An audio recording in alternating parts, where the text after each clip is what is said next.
મોદી સરકારની Google Facebook ફટકાર, કહ્યું આ નહીં ચાલે। અશ્વિની વૈષ્ણવે ગૂગલ, ફેસબુક, મેટા, એમેઝોન અને માઇક્રોસોફ્ટને જવાબદારી લેવાની માંગ કરી હતી। તેઓ ઈચ્છે છે કે સોશિયલ મીડિયા પર પ્રસિદ્ધ થતી ખોટી માહિતી સામે તકનીકી ઉકેલો મળે। મેટા, ગૂગલ, એમેઝોન અને માઇક્રોસોફ્ટને સંબોધતા મંત્રીએ કહ્યું કે તમામ સોશિયલ મીડિયા કંપનીઓએ તેમની જવાબદારી નિભાવવી પડશે।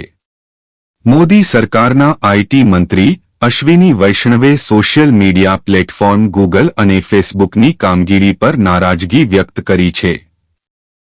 તેમણે કહ્યું કે સોશિયલ મીડિયા પ્લેટફોર્મ પર કંઈ પણ પોસ્ટ કરવાનું શક્ય બનશે નહીં। મેટા, ગૂગલ, એમેઝોન અને માઇક્રોસોફ્ટને સંબોધતા મંત્રીએ કહ્યું કે તમામ સોશિયલ મીડિયા કંપનીઓએ તેમની જવાબદારી નિભાવવી પડશે।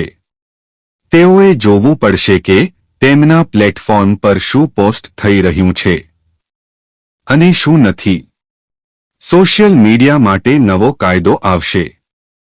તેમણે સ્પષ્ટ કર્યું કે સોશિયલ મીડિયા કંપનીઓનું ઢીલું વલણ ચાલશે નહીં।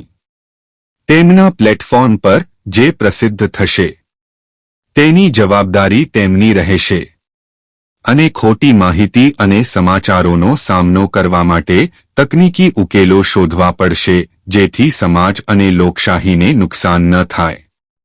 સરકારે ચૂંટણી પછી ડીપફેક્સ અને ફેક ન્યૂઝનો સામનો કરવા માટે કાયદાકીય માળખાને લાગુ કરવાની વાત કરી હતી।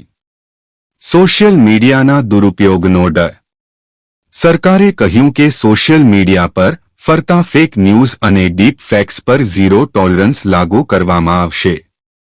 તેમજ AI મોડલ બનાવવા માટે સરકાર પાસેથી પરવાનગી લેવી પડશે। તમને જણાવી દઈએ કે લગભગ 2 અઠવાડિયા પહેલા ગૂગલના જેમિની AI ટૂલે PM નરેન્દ્ર મોદી વિશે ખોટા સમાચાર પ્રકાશિત કર્યા હતા। ચૂંટણી ભ્રામક સમાચારોથી પ્રભાવિત ન થાય। જેમ કે ખબર છે કે ભારતમાં ચૂંટણી યોજાવાની છે। આવી સ્થિતિમાં AI ટૂલ્સ અને ડીપફેક્સના દુરુપયોગને લઈને ચિંતા વધી ગઈ છે। આ જોતા સરકાર સતર્ક બની છે જેથી કરીને ચૂંટણી ભ્રામક સમાચારોથી પ્રભાવિત ન થાય।